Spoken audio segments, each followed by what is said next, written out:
प्रभु तेरी वाणी जीवन की रोटी, नैनों की ज्योति अंधेरा मिटाती।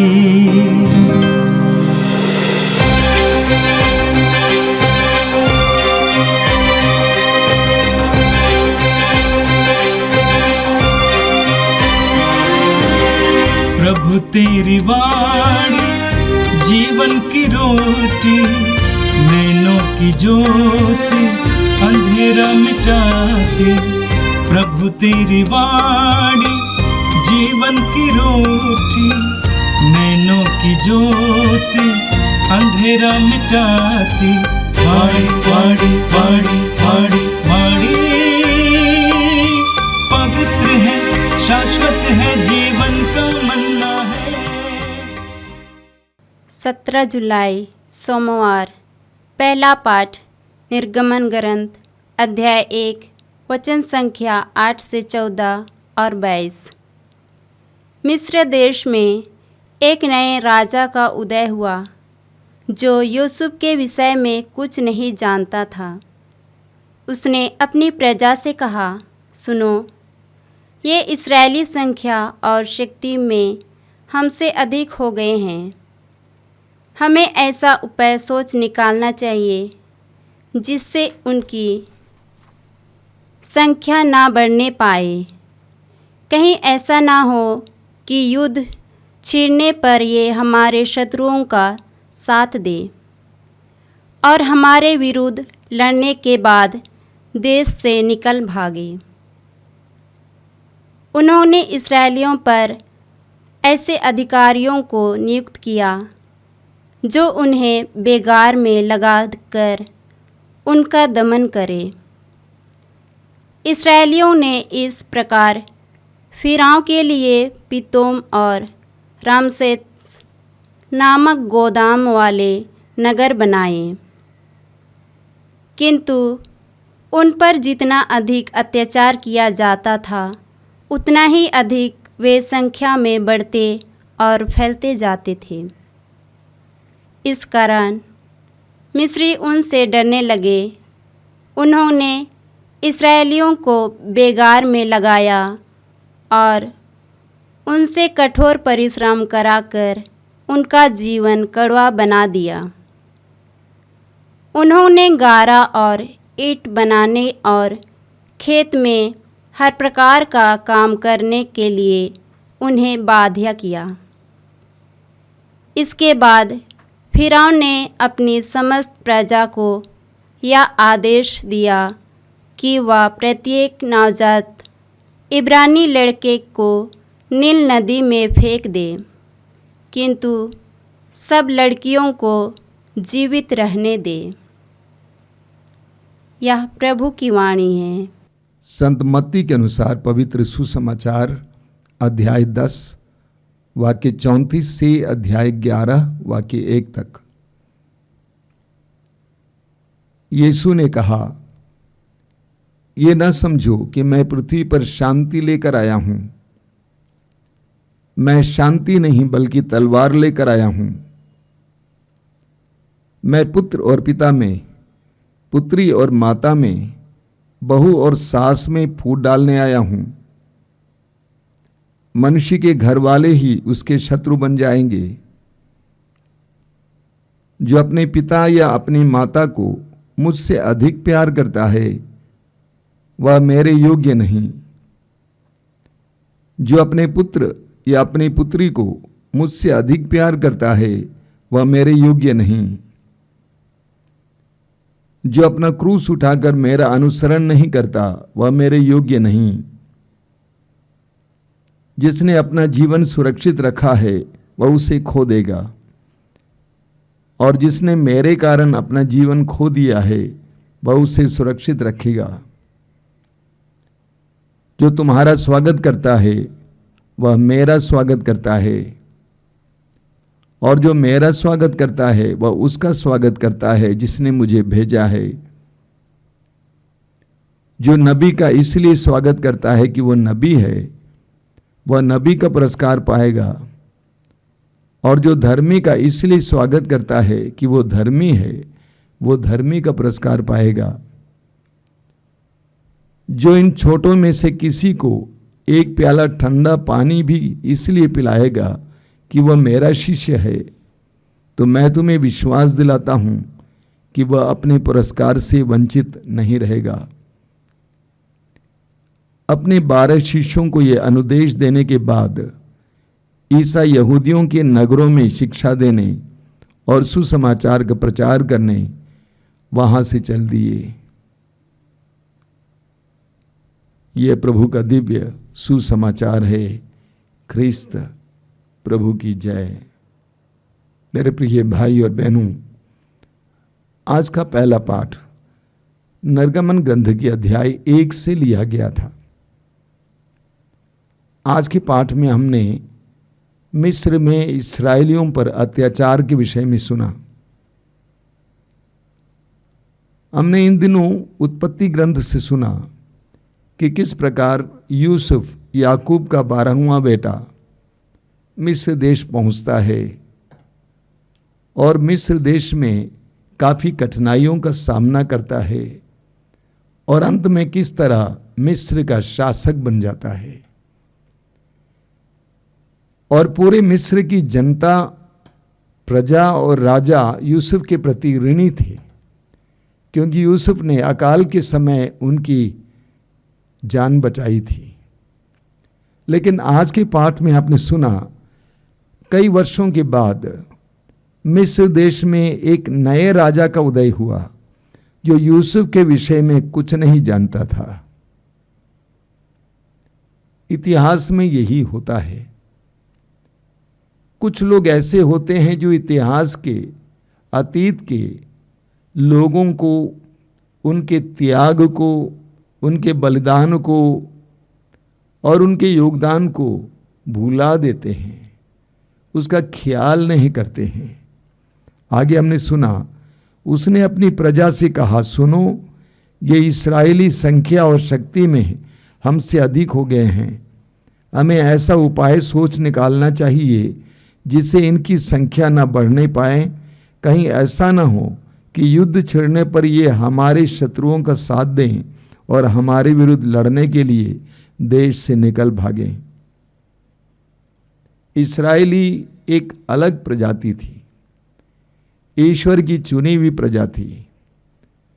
इस्राएली लोग यानी यहूदी लोग मिस्रियों से भिन्न थे, अलग थे, रूप, रंग और अन्य शक्ति से भी अलग थे।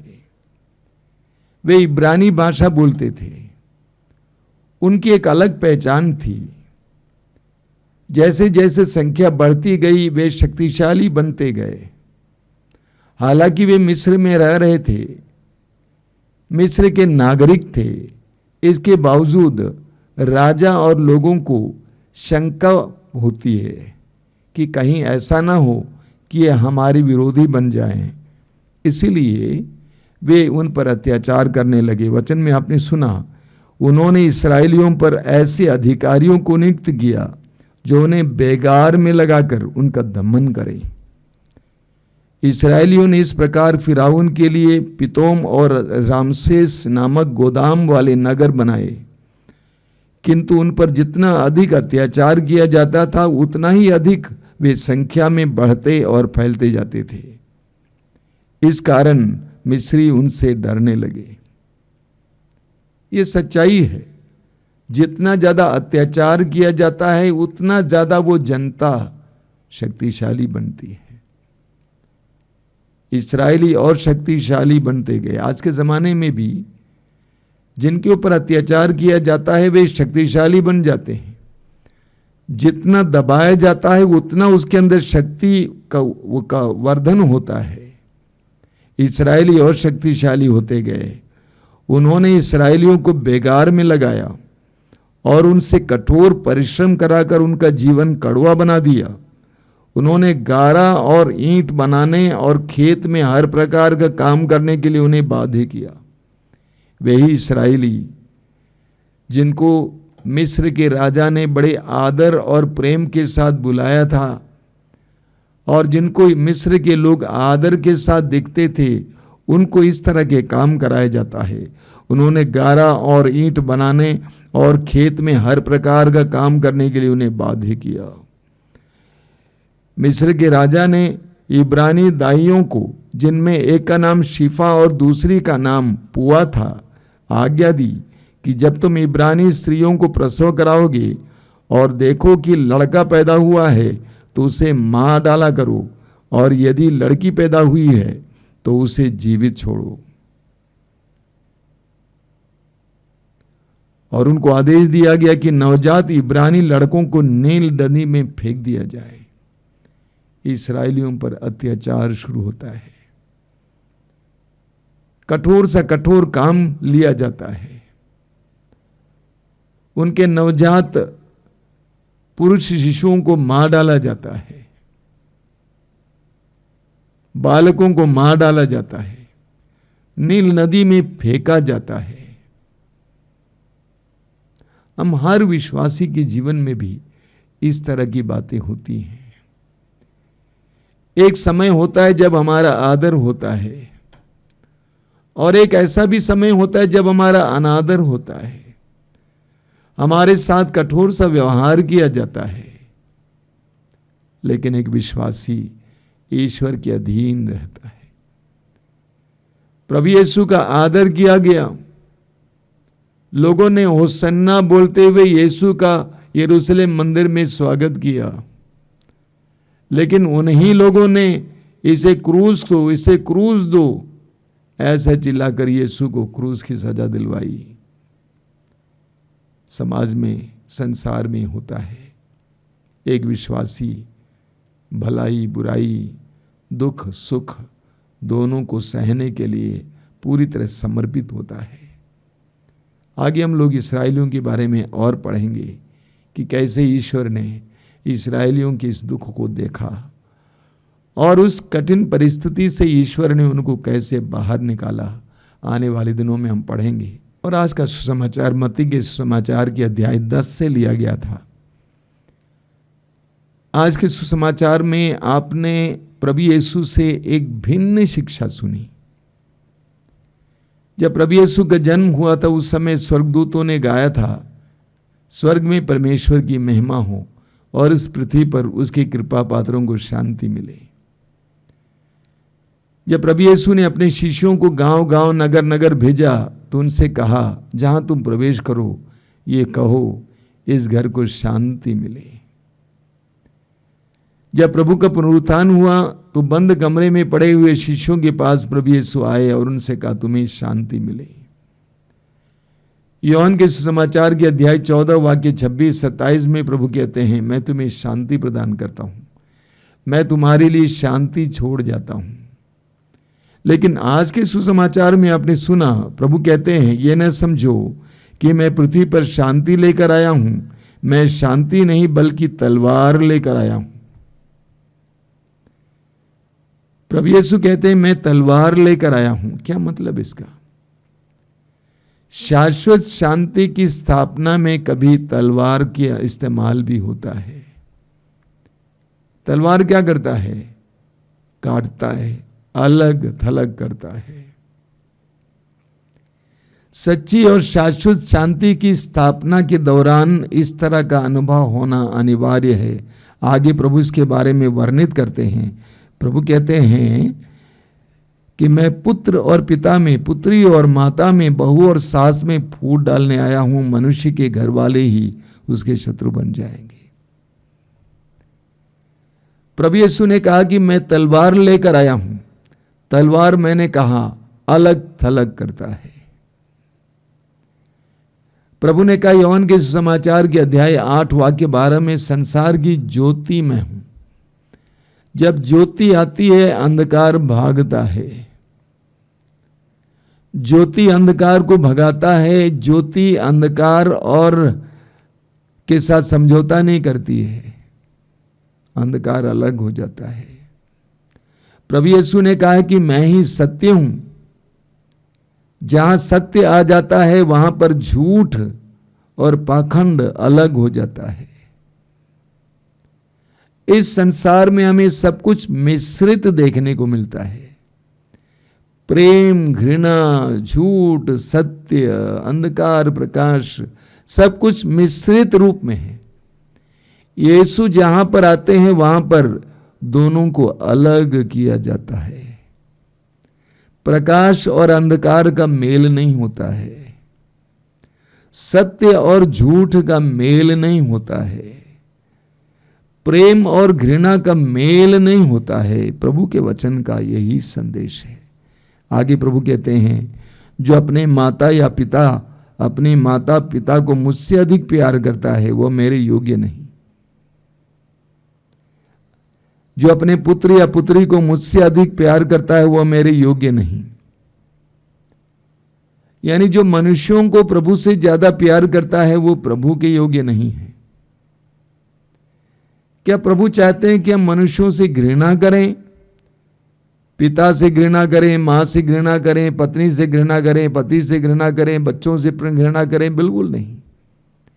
प्रभु हमारे सामने एक सत्य को रखते हैं कि प्रथम स्थान ईश्वर को होना चाहिए। ईश्वर का स्थान कोई मनुष्य नहीं ले सकता है। जो विवेकी होता है, समझदार होता है, वो अपने जीवन में प्रभु को प्रथम स्थान देता है। पत्नी, पति, बच्चे, माँ बाप को दूसरा स्थान देता है। प्रभु यही हमें समझाते हैं। आगे प्रभु कहते हैं, जो अपना क्रूस उठाकर मेरा अनुसरण नहीं करता वह मेरे योग्य नहीं। यानी इस संसार में रहते हुए जो दुख से घृणा करता है, जो क्रूस से घृणा करता है, वो मेरे योग्य नहीं। प्रभु यीशु ने स्वयं कहा लूकास अध्याय 9 वाक्य 23 और 24 में, यदि कोई मेरा अनुसरण करना चाहे तो वह आत्म त्याग करें और प्रतिदिन का क्रूस उठाकर मेरे पीछे बोले।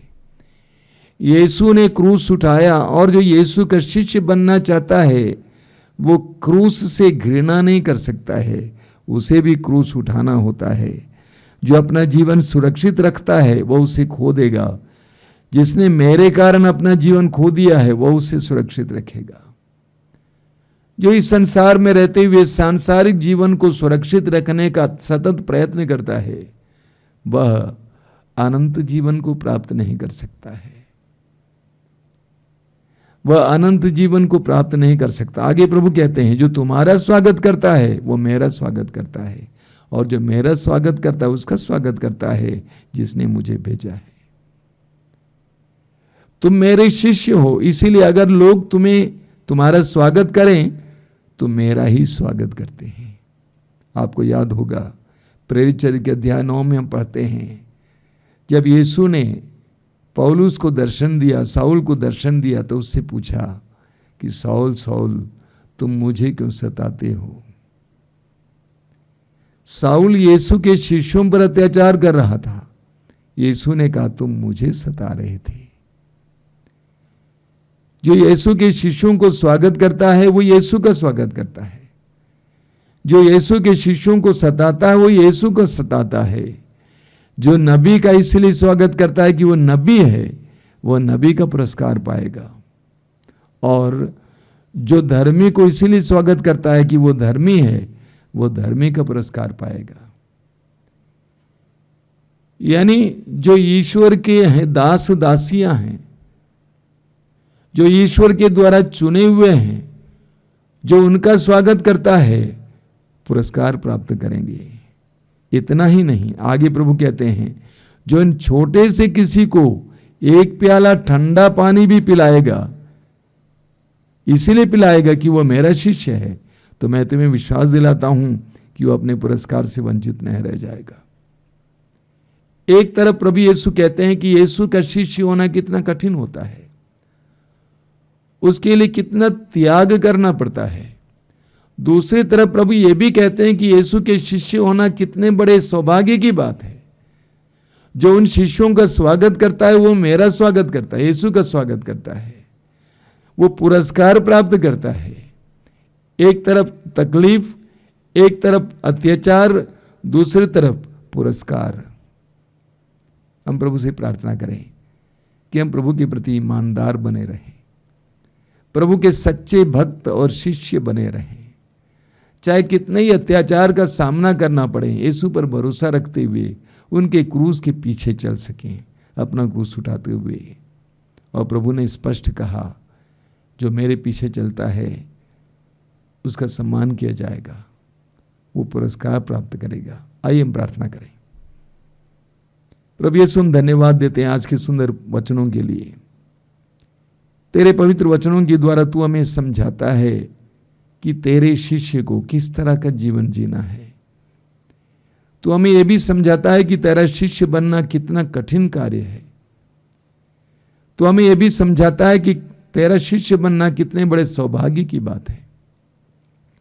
हम तुझसे प्रार्थना करते हैं, ईमानदारी से तेरा अनुसरण करने, तेरा अनुकरण करने की हमें कृपा दीजिए।